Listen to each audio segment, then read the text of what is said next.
A new series for you all today then, Nintendo Switch news, and the rule here with this series: no rumours, no leaks, just actual real news. Feedback is absolutely appreciated in the comments, and if you do enjoy the content, consider subscribing, helps out the channel a huge amount. My name's Alex, so this is SwitchCorner, let's get started. Starting off with the obvious bit of news then, Zelda fans are no doubt happy with the announcement of a new trailer launching later today at 4 PM CEST. Let me know what you do hope to see, or even what you do think once it goes live. No one's really concerned about this game, rather it's just excitement, but more information is never a bad thing, because I will say here, I do think we know so little at this point. I'd especially like to know more about the story, even if it's just a few little teasers. It's been announced that Alien's Fireteam Elite is set to release on the Switch come April 26th, and while the news was initially exciting, quickly turned to disappointment when I realised it was a cloud-only release. The game offers a third-person action spin on the formula, and it has received high praise on the PlayStation and Xbox, including my own, as I did cover it on both PlayStation Corner and Xbox Corner. Now, a free demo is available for players on the Switch who do want to give it a try, but I'd definitely be extremely wary. Expect additional coverage here on the channel soon.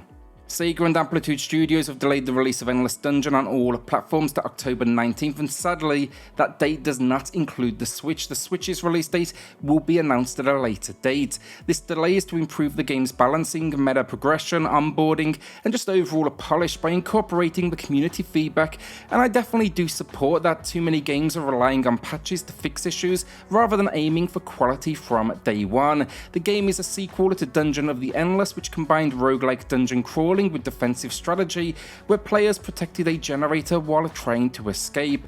It was a little slept on in my opinion, but this follow-up appears to feature faster paced action alongside its dungeon crawling and tower defense. Hopefully we do see it on the Switch though before the year is out. P-Cube and Acquire announced that they will release Labyrinth Of Zangetsu on April 20th for the Switch, and this game, it's a dungeon crawler RPG inspired by Japanese art and folklore. Players here lead a team of warriors to explore the moonlit city of Ido, which has been blackened by the ink of ruin. They must conquer the labyrinths and defeat yokai beasts and monsters based on traditional Japanese folklore that do stand in their way. The game features turn-based battles, side quests that develop the narrative, and it promises to challenge players' skill and strategy. Though not usually a fan of the first-person dungeon crawlers myself, the game's style and the gameplay definitely sparked my interest. THQ Nordic and Frozen Byte are launching a new Trine entry for the Switch, Trine 5: A Clockwork Conspiracy, and this game again features Amadeus the Wizard, Asayo the Thief, and Pontius the Knight in what's promising to be their most action-packed adventure yet.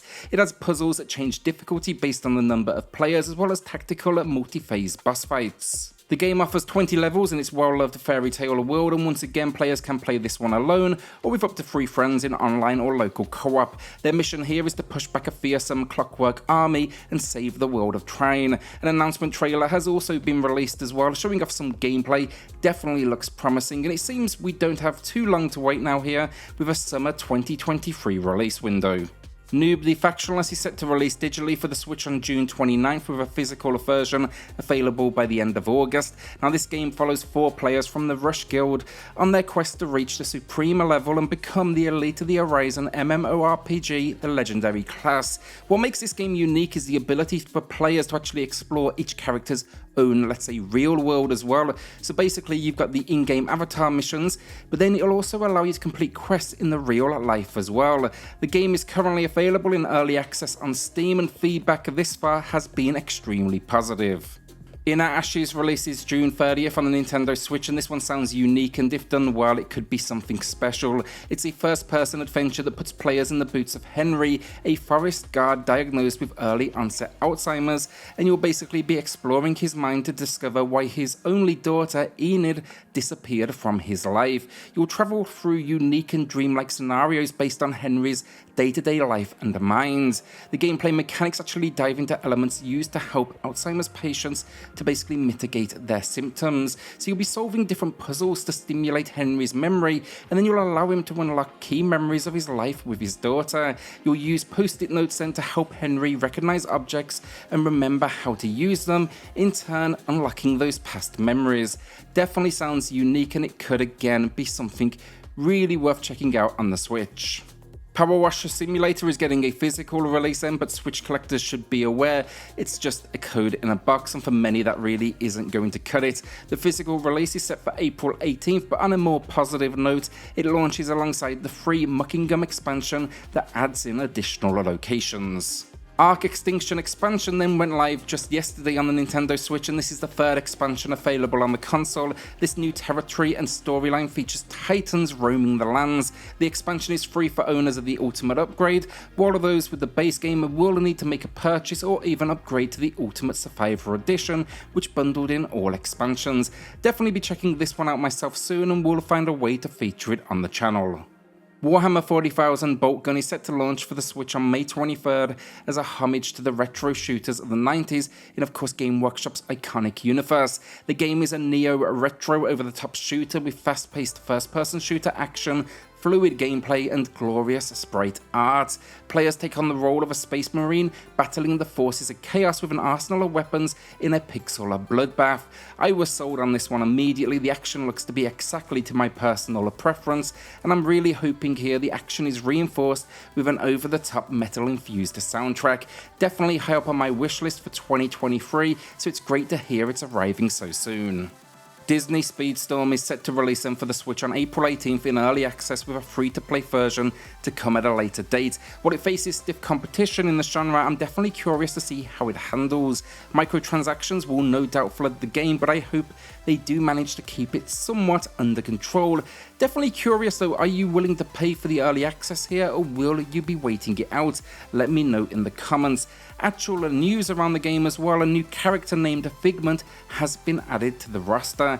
I had no idea who it was honestly, but a quick Google search gave me all the answers. It's a mascot from the Epcot theme park. Our final bit of news, and a new trailer has been released for the Legend of Heroes Trails into Reverie, as well as a website update, and it's breaking down some of the features you can expect, and this was honestly in no way what I expected, with everything from battles to trips to the beach. Come here though to enter the true Reverie corridor, which allows you to encounter and recruit familiar faces from across the land, and then you'll enter randomly generated dungeons to test your mettle and play a variety of mini games. Definitely really excited for this game. I got into the series with the Cold Steel games and then worked my way backwards, but this has definitely kind of sent me in a different direction to what I expected, I guess. It arrives on the Switch July 7th though, so not long to find out what it's all about, and you can absolutely expect coverage here on the channel. And that's it for today. This is a new series, so all feedback is welcome. Please let me know in the comments. I also did a poll around the idea, with many suggesting in the responses daily may be too much, but this was just the announcements from yesterday to give you an idea of how much, actual news is out there.